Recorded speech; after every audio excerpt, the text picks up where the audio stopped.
पहली बार रोचक कथा रूप में पुराणों की कथा। बलराम द्वारा प्रलंबासुर का वध। हरिवंश पुराण विष्णु पर्व एपिसोड 35।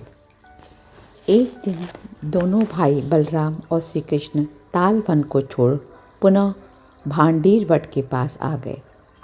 वहाँ वह अपने गोधनों को चराते हुए उसकी वनस्थली की शोभा निहारते हुए विचरने लगे। वे दोनों भाई उछल कूद मचाते भांडीर वट के पास लोक प्रचलित बाल क्रीड़ाओं के द्वारा मन बहलाते इधर उधर घूमने लगे।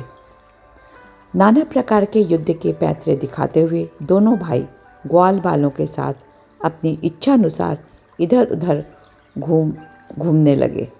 वे दोनों जब इस तरह खेल रहे थे, उसी समय उन्हें उठा ले जाने की इच्छा से असुरों में श्रेष्ठ प्रलंबन एक गोप बालक का वेश धर के वहाँ आया। वह दोनों वीरों को अपनी हंसी खेल से लुभा रहा था। प्रलंब मनुष्य के वेश में उन बालकों के बीच घुस गया। वे सब बालक उस देवद्रोही को पहचान भी न सके और उसके साथ खेलने लगे।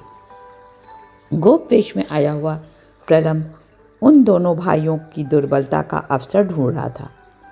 तदंतर वे सब बालक हरिण क्रीडन नामक खेल खेलने लगे।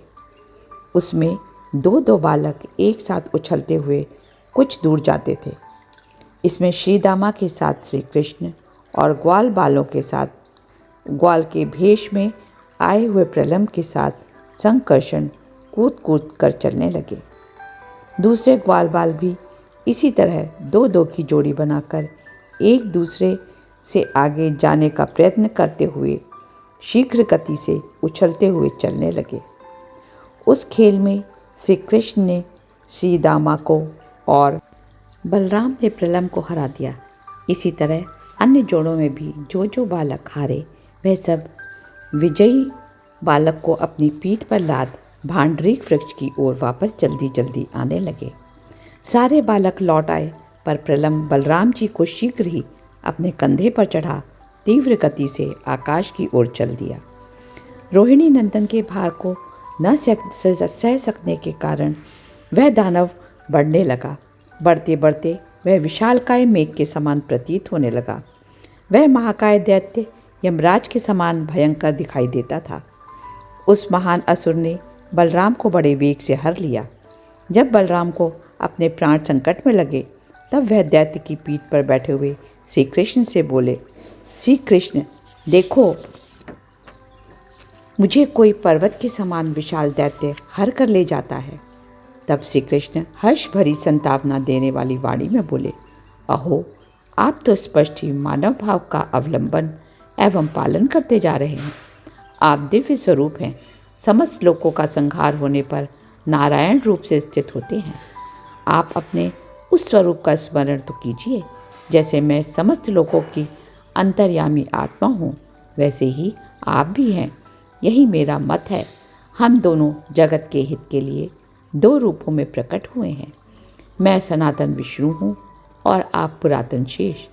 देव, आप किम कर्तव्य विमूढ़ के जैसे क्यों चुप बैठे हैं? अपने वज्र तुल्य मुक्के से इस देवद्रोही के मस्तक पर प्रहार कीजिए। श्री कृष्ण ने जब इस तरह बलराम को पुरातन रहस्य का स्मरण कराया, तब उस महाबाहु वीर ने प्रलंबासुर के मस्तक पर अपनी बंधी हुई वज्र तुल्य मुट्ठी का प्रहार किया। इससे उसकी खोपड़ी उड़ गई और शेष मस्तक उसके धड़ में ही धंस गया। वह दानव राज पृथ्वी पर घुटने टेक कर गिर पड़ा और प्राणहीन होकर सदा के लिए सो गया। कटे फटे मस्तक वाले उस असुर के शरीर से खून की धारा बह चली। इस प्रकार प्रलंबासुर को मारकर रोहिणी कुमार बलराम ने श्री कृष्ण को अपने हृदय से लगा लिया। तभी से भूतल के लोग बलदेव जी का बल जानने लगे, जो देवताओं के लिए भी दुर्जय था। उस प्रलंब दैत्य के मारे जाने पर बलराम जी को उनके पराक्रम के अनुसार बलदेव नाम प्राप्त हुआ।